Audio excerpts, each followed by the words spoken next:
आज मैं इस देश की इलेक्शन कमीशन से पूछना चाहती हूं, क्या आप भारतीय जनता पार्टी का एक अनुषांगिक संगठन बन गए हैं? जब enforcement directorate model code of conduct लगने के बाद एक सिटिंग चीफ मिनिस्टर, एक ऑपोजिशन के प्रमुख चेहरे, देश की 6 नेशनल पार्टीज में से एक के नेशनल कन्वीनर को गिरफ्तार करती है, तो क्या इलेक्शन कमीशन ईडी को नोटिस भेजती है? जब इनकम टैक्स डिपार्टमेंट देश की एक बड़ी ऑपोजिशन पार्टी कांग्रेस पार्टी का बैंक अकाउंट सील करती है, तो क्या election commission income tax department को नोटिस भेजती है? जब income tax department CPI CPM को बरसों पुरानी उनकी फाइलिंग के बारे में, उनकी रिटर्न्स के बारे में चुनाव की घोषणा के बाद नोटिस भेजती है, तो क्या इलेक्शन कमीशन केंद्र सरकार की इनकम टैक्स डिपार्टमेंट को नोटिस भेजती है?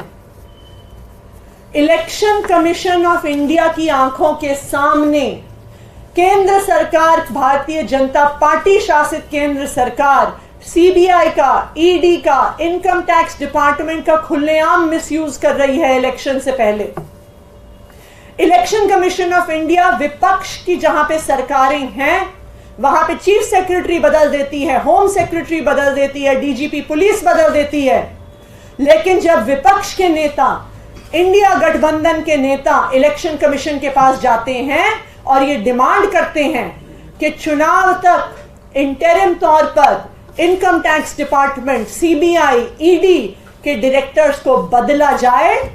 तो इलेक्शन कमीशन कुछ नहीं करता। चुनाव की घोषणा के बाद इनकम टैक्स डिपार्टमेंट आम आदमी पार्टी के विधायक और नेता गुलाब सिंह के घर पर रेड करती है। आम आदमी पार्टी उसकी शिकायत करती है, आम आदमी पार्टी मिलने का टाइम मांगती है।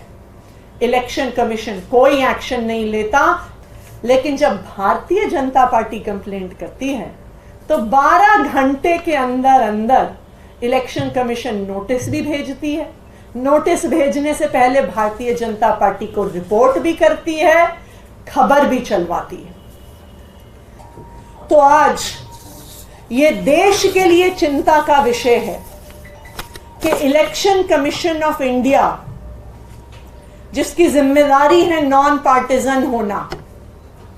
जिसकी जिम्मेदारी है फ्री एंड फेयर इलेक्शन करवाना, जिसकी जिम्मेदारी है लेवल प्लेइंग फील्ड देना, आज उस इलेक्शन कमीशन की न्यूट्रलिटी पर सवाल उठ रहा है। हमने देख लिया